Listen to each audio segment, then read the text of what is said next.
it's not shocking to me, so it shouldn't shock y'all one bit. Jaylen Ellis from Baylor football has entered the transfer portal.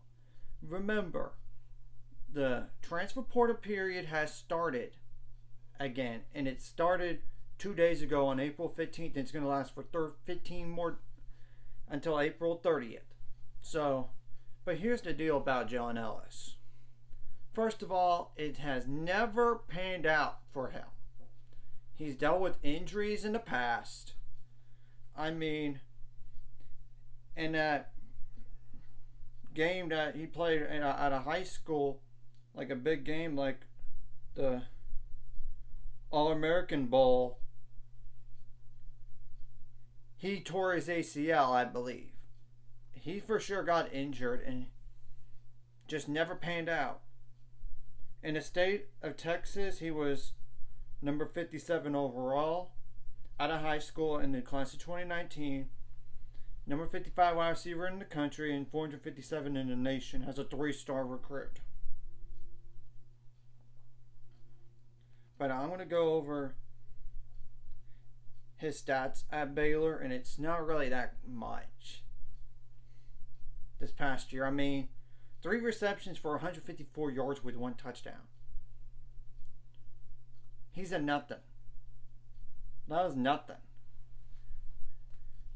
And look, we have guys ahead of him that are younger and healthier than he is, or he has ever been.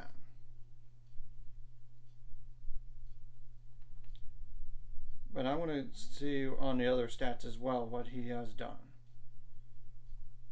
besides last year. Obviously, this opens another scholarship up, but this was expected. He was not on the spring roster anyway, so no need to panic about this.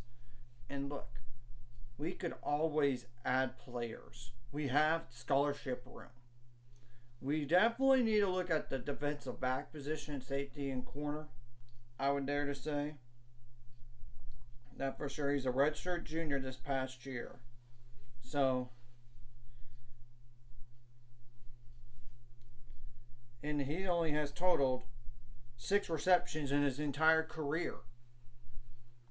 He just never could get healthy. He had all the talent. It's one of those cases. I mean, in 2021, 1 reception for 3 yards. I mean, 2 years ago in the COVID year, 2 receptions for 41 yards. Yeah, he's like 6'3", 184 pounds at wide receiver. I wish him good luck wherever he goes.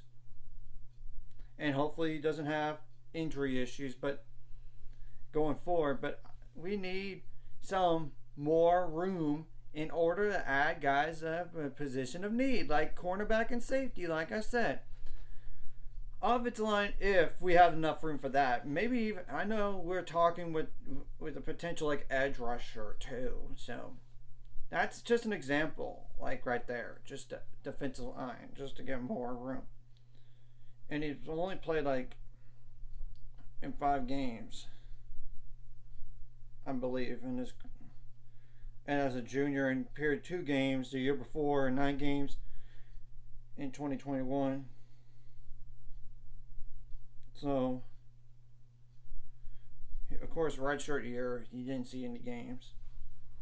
So, in 16 games, he's only got 6 receptions. There's a reason why he's not been playing. Injury, partially. And also guys ahead of him. I mean, it's the truth. So, this is just an FYI on this, and no need to press the panic button. This was expected because when you look at the spring football roster, he's not listed. And they accidentally put him on one time. His name was on the list, but not the other Ellis, like Elijah Ellis. They meant to flip-flop those. So Jaylen Ellis' name is not on the list for the spring football roster. So it's just a validation what I thought was going to happen. Either him transferring out, which It doesn't shock me. He does have like at least 2 years of eligibility, if not three, maybe even three, because of that COVID year. I mean, he has a redshirt year that he still has, and a COVID year. So, yeah, 2 or 3 years left on it eligibility wise. We're going to have to wait and see what happens the rest of the offseason here, but this doesn't stun me. So, if you like this content, hit like and subscribe, and see you guys later. 5 subscribers, we're on the road to it. Let's go.